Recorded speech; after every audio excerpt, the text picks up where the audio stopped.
Some people say that mass immigration into the United States can help reduce world poverty. Is that true? Well, no, it's not. And let me show you why.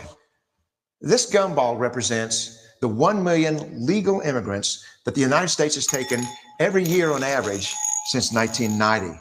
Now, if you didn't hear, for every gumball, for every one gumball, that is 1 million people. So yes, the conversion table is one gumball equals 1 million people. All right, following along, fantastic. Now, who in the world deserves our humanitarian compassion? The World Bank has one measure of the desperately poor of the world. They make less than $2 a day. And how many people make less than $2 a day in the world? We'll start with Africa.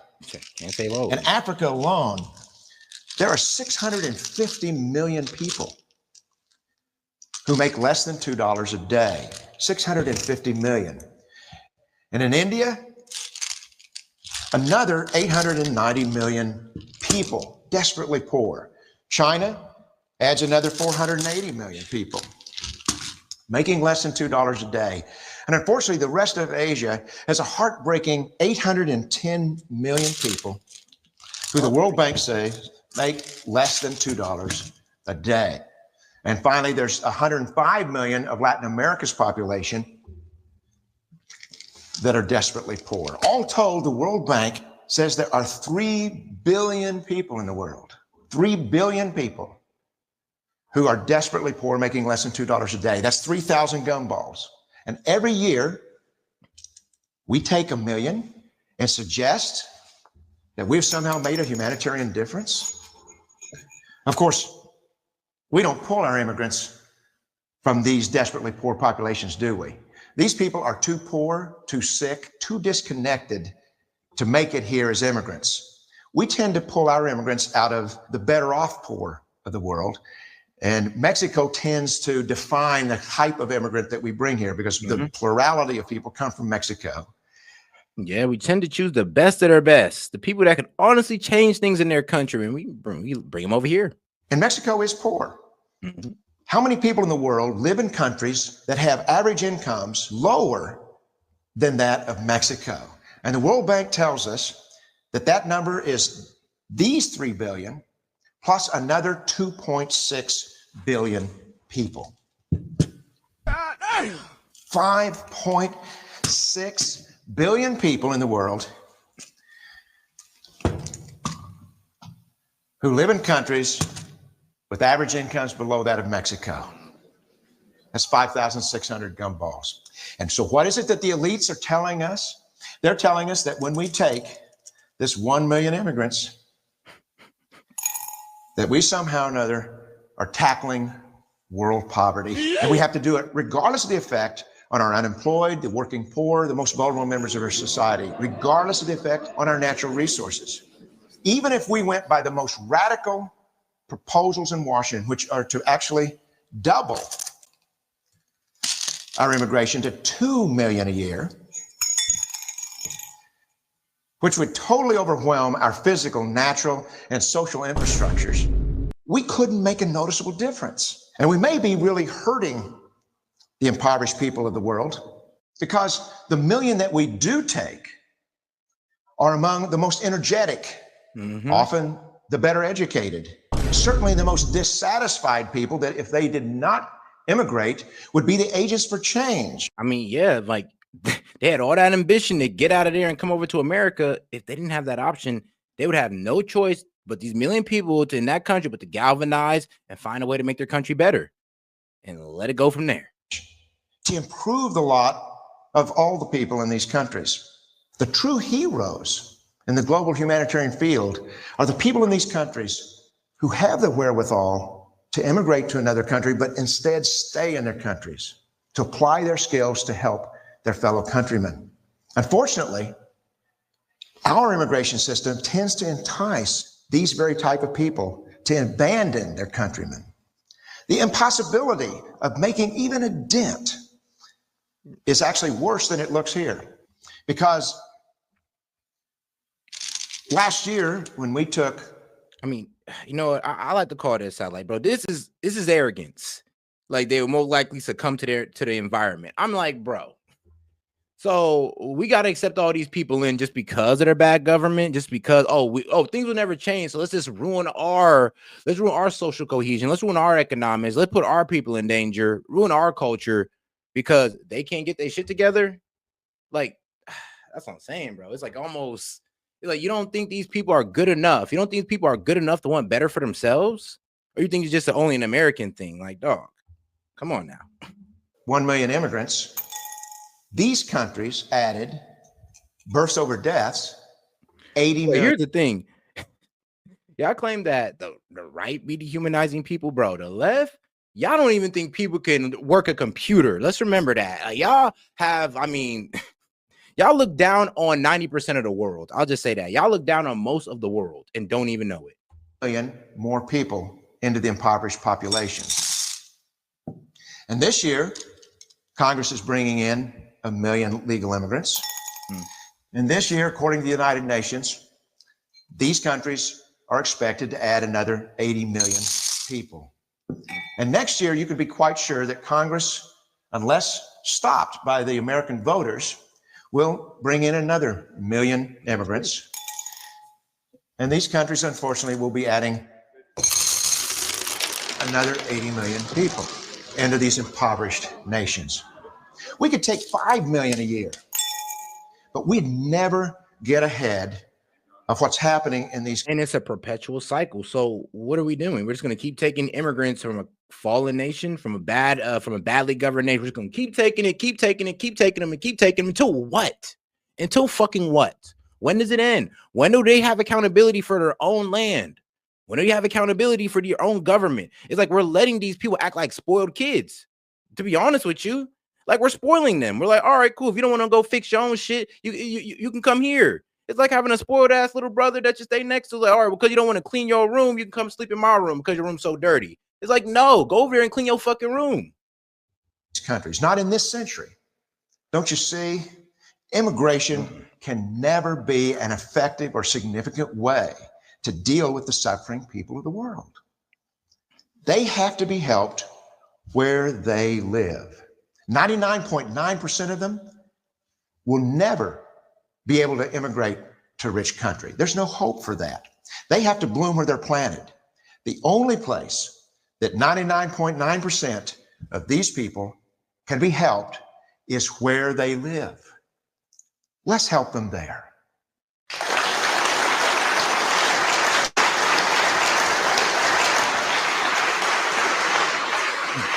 And those for y'all who want to say in the chat, well, if America didn't get involved with these countries, we wouldn't have to worry about this and all that crazy stuff. I'm like, you know what? Agreed. But here's the thing, though. As Americans, we could tell our government, hey, yo, keep your hands off these people and then stop immigrating them over here. Whatever we're doing over there, stop it. But then again, some of it's not even our fault. You acting like we're the ones destabilizing all these countries. Some of these countries have been destabilized by China, a lot of African countries, Russia, Iran. There's not bigger guys than us, but there are guys under us that be destabilizing these countries. Y'all can't act like we're just the big evil villain of the world. In a way we are. But god damn it, not to all of them. But all right, man, let's see what my man Guest Dude got to say, man. Appreciate the support, Guest. How you feeling, big dog? Oh, doing all right. All right, so this one's going to get me in a lot of trouble with chat, but it's going to be fun. All right, so I'm kind of a fuck the rest of the world kind of guy when it comes to this situation. I don't give a shit about the other 3 billion that are poor. I don't. That's their problem, their prerogative. They can sort it out themselves. I'm very much of the situation of the 25, 30 million-ish people that have migrated here. They're here now, and I already consider them American. I don't care. They're here. They're American already. That's how the founders would have looked at it. They came here. They came here by ship. They came here by plane. They came here by boat. But that was for the slaves, though. Like, can we even? No, that's how. Think about it. Think about 90%, 99% of the people that are here now. I'm descended from Irish and Scotch Irish. My ancestors came here on boats. They arrived on Ellis Island, and there's an old joke in my family. We got off a boat. We got handed a bowl of soup and a shot of whiskey, and signed a piece of paper. And the next thing we know, we were handed a uniform and a gun, and we were fighting in Dixie to free the slaves. Bruh. Yeah, that sounds about right. Like that's exactly how my ancestors got here. So that's how immigration was run up until, I believe, around like the 1890s is when immigration really started changing in America, and it didn't. And around the 1850s, it started becoming what it kind of has molded into today. And through the later half of the 20th century, molded into this modern form that it is today. I'm of the opinion that if you want to be an American, you come here, because we're not a nation, we're an empire. And America as an empire should start fucking acting like an empire.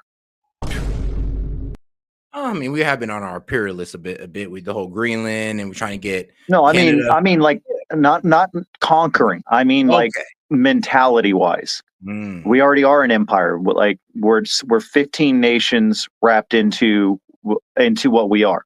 We've got the metropolitans, we got the heartlanders, we've got, the Dixies and the Yanks. We've got these different kinds of ideas in our culture.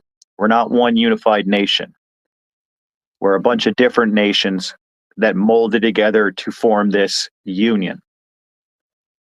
And the people that are here already, which is cheaper, trying to round up 25 million people, or telling the 25 million people, go to your nearest county clerk, self-announce you and whoever if you have kids, your kids, and then pay $20,000 for anyone who's already over 18.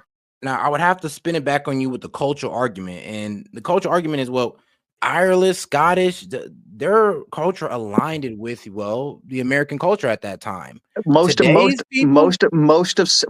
South. I live in Texas. Texas is already mostly Mexican. Our culture down here is already mostly Mexican. I was raised by a Mexican family most of my childhood. And I'm so white that if I go out in the sun for more than 15 minutes, I look as red as my profile picture. But but culturally, I'm more Mexican than I am white. Like like that's just the way I am. I was raised by a black family and a white a black family and a Mexican family, because my mom worked nights and slept during the day. So I'm multicultural in that way, and it's because that's how America really is. We're a multicultural empire. Now, but then here's the thing: that's how we operate. I say that worked back then, but now this was the 90s, man. Back then, that was the 90s. That's back before we started getting all broken up in the freaking around 2008. All these different, like, look, it was from different speaking, like, white countries. Now, and that was okay. But as soon as you start getting from all these other countries, like we got India coming over, we got Chinese. Yeah, and they're slowly starting to blend in. And the only reason it got jacked up was because one guy who spoke well about hope and change screwed it all up in 2008, because he started talking about how that could have been his kid when he went with the hands up, don't shoot bullshit, and screwed everything up for us for 8 years. And then Trump shows up with his orange skin and doubles down on screwing up on the divide and conquer. Like, we need to stop playing the game. We need to get back to the way it was in the 90s. We all remember how the 90s was. We all played the game. We had the multiculturalism thing. And we all we just got to remember how we were in the 90s. We had that multicultural empire. Oh, no. But here's the thing, though. The more we stretch multiculturalism, it does seem to degrade the culture. I don't mean like multiculturalism in the way like the metropolitan mentality of multiculturalism. I mean like how an empire does it, where we realize, hey, we're made up of these people that are being conquered through the idea of being American. You want to be an American, you come here, you become an American. You have this idea of you become an American, but you bring your flavor to the party, like a potluck. You have the guys who bring the barbecue. You have the guys who bring the whatever Mexican dish they bring. You have all whatever. You bring it all together. and we conquer through that way. We colonize through that way. We don't go out and set up a colony in Africa. We don't go to South America and set up a colony. We don't go to Asia and set up a colony. We colonize by the people coming here. That guy with the gumballs. Yeah, we're taking 1 million of your best. Sucks to be you.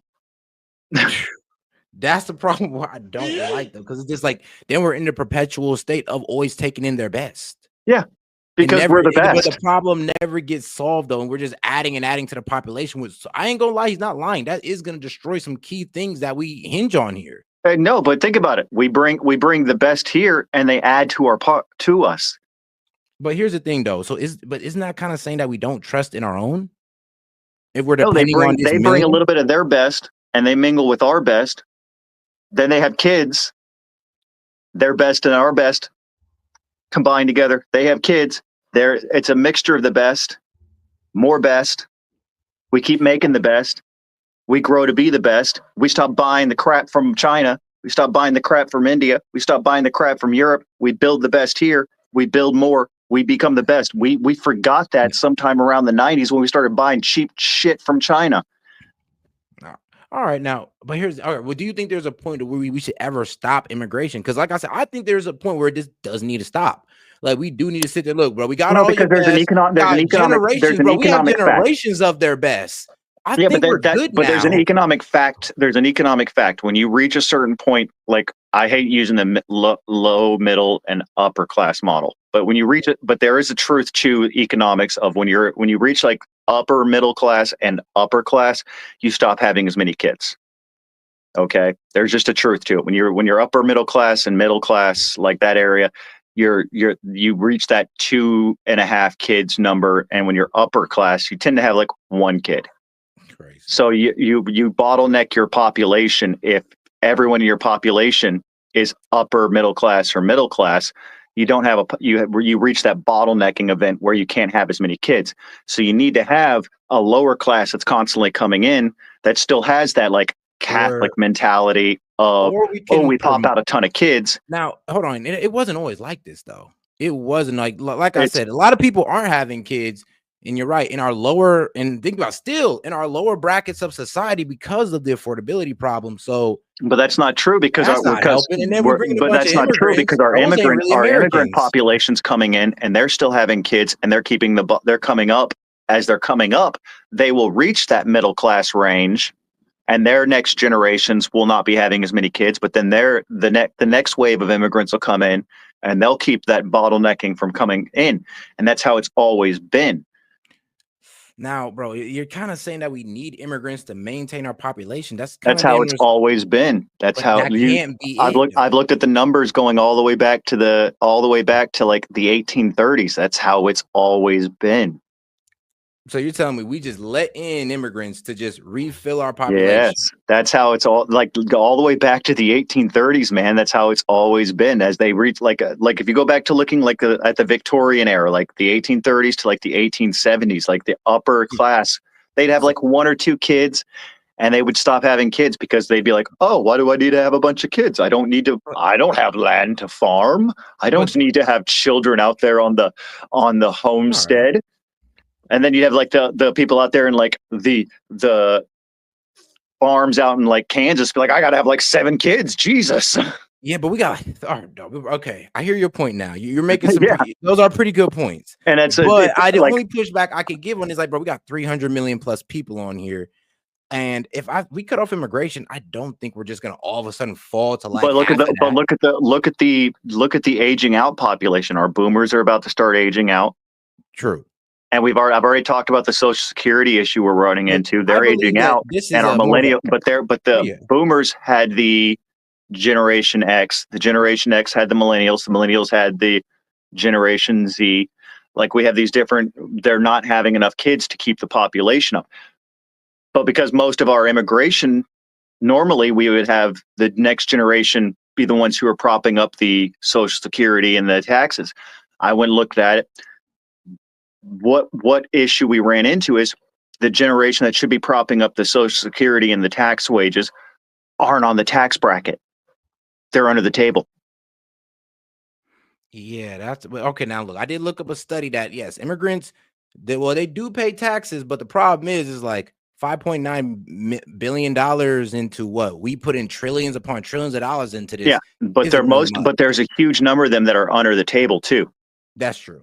That is also true. So And you have that. We're creating a disconnect. Now, if you did what I'm talking about, where currently there's probably like 10 million, 15 million that are under the table. If they all came out from underneath the table, out of the shadows, they came in, they did the 20,000. I'm not saying lump sum. I'm not stupid. Like, oh, you got to pay lump sum right now. Where they came in, they do it, and they pay their 20K. They get their citizenship after a vetting process. Make sure check them out, do other thing. They get their citizenship. Mm-hmm. They do the normal vetting process of come in, do your civil service, I can't remember the exact name of the test, but you do their thing, come in, check them out. They pay their 20,000. That's going to boom the economy. No, and damn like Trump's gold card. I mean, if he's going to do that anyways, might as well call it a silver card. I'm weak. Have a tier down. Go one tier down. Yeah, so play with it. Call it a silver program, right? But that right there, it's cheaper than trying to deport all these people, and you could use the money from this to build the damn wall.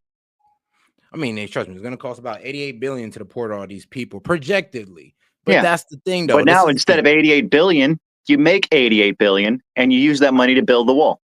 Now, would you give me down? I'd get down with the argument. I hope you would be able to, that we just clean house and we just started over then. Clean house, started over, and you're never going to be able to get them all out. Not in 4 years. It's not going to happen. This is just him trying to make the promise happen. It's never going to happen. It's going to lose in the midterms. The next administration, then, it's going to lose in the midterms. And when he doesn't make his promise, it's going to lose the Republicans their vote in 2028. I don't know, man. Like a 90%. It's going to create enough. It's going to create enough animosity in enough places. It's going to be a problem. But if he were to turn around and say, "I've come to another solution. Let's, instead of trying to kick this can down the road, we solve immigration once and for all." Like I said, I feel like solving immigration once for all would be stopping immigration, just depending on the American. But you're never going to stop immigration. America's a country founded on pilgrims. It doesn't mean we have to stay on the immigration trail. But how we started don't got to be how we end. Yeah, but I mean, that's the thing. America was founded on certain principles. We can't start throwing away the principles of America just because things got hard. That's the thing, but if things get unreasonable, then we have no choice. We have to make corrections. We just can't walk ourselves off the cliff or just off the founding fathers' ideology. Like, it's not ideology; they're principles. It's a difference. Ideology is one thing; principles are another thing. We fought a civil war. I believe that we fought a civil war. If they was to see this mess today, they would have way different print. They would. I know. Definitely not No. We fought a civil war over a principle. All men are created equal.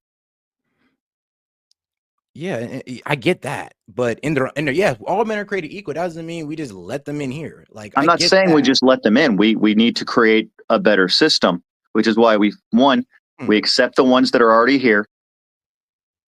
We create a better system for allowing them in the future, and we secure the border. 3-point plan. All right. Better system for the future. Secure the border, and the ones that are already here. We can't play the game of, you've built a life here, now fuck off, get out. All right, but you still don't think that somewhere down the line we should, at least lower the numbers, at least lower the number of immigrants? Because I have the opinion that we should just cut it off completely, but you're saying that we can't cut it off. But can you at least agree to maybe lower numbers of immigrants? Because like I said, we still need some of these countries to fix themselves. I mean, they're gonna have to fix themselves one way or the other. But cutting it off, what are we cutting off? At this point, we just stop taking in their citizens. Pretty much, let's stop taking citizens altogether. If y'all want to go over here, that's just us trying to be the savior of the world in a different way. We need to stop pretending to be the savior of the world. They want to come here, they come here. If they don't want to come here, they don't come here. I thought we're being the savior of the world by letting them come here. It's like, that we just maintain a neutrality on it. They want to come here, they come here. We vet them. That's it. They don't want to come here, they don't come here. We have no value balance on it at all. We take what we take.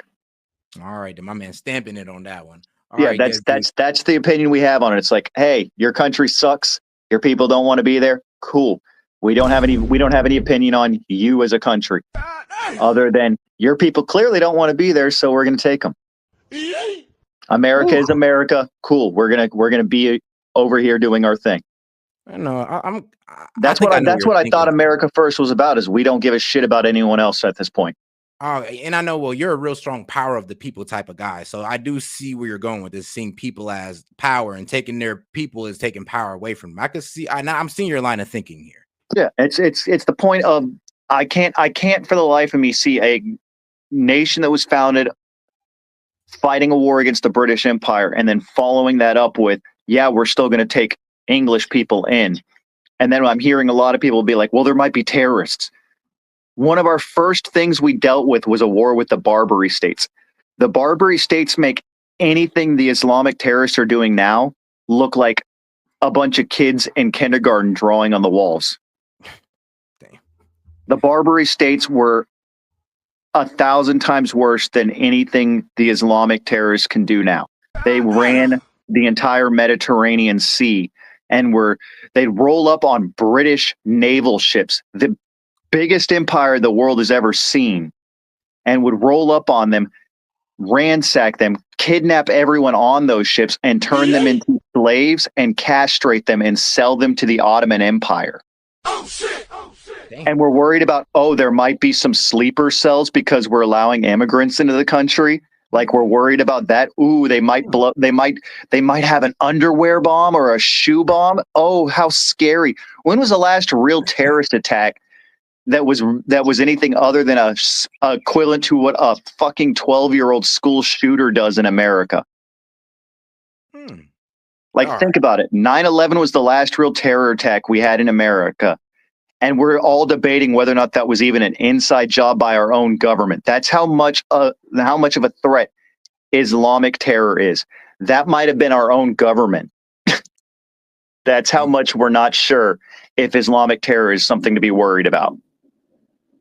All right, man. Shout out guest, dude. All right, guest. We're gonna go on to the next video. If you want to hop on and comment on this one, let me know. We're about to go into this the what if scenario of this will happen if the US pulls out of NATO, a day-by-day breakdown. All right, I'm gonna hop off and let you run the rest. You take it easy, man. And good luck with the new change ups, and hopefully everything in the background calms down a bit. Good luck with all that, and wishing you the best, man. Hey, man, I appreciate it, guest, dude. Man, I truly do. All right, man. Shout out my man.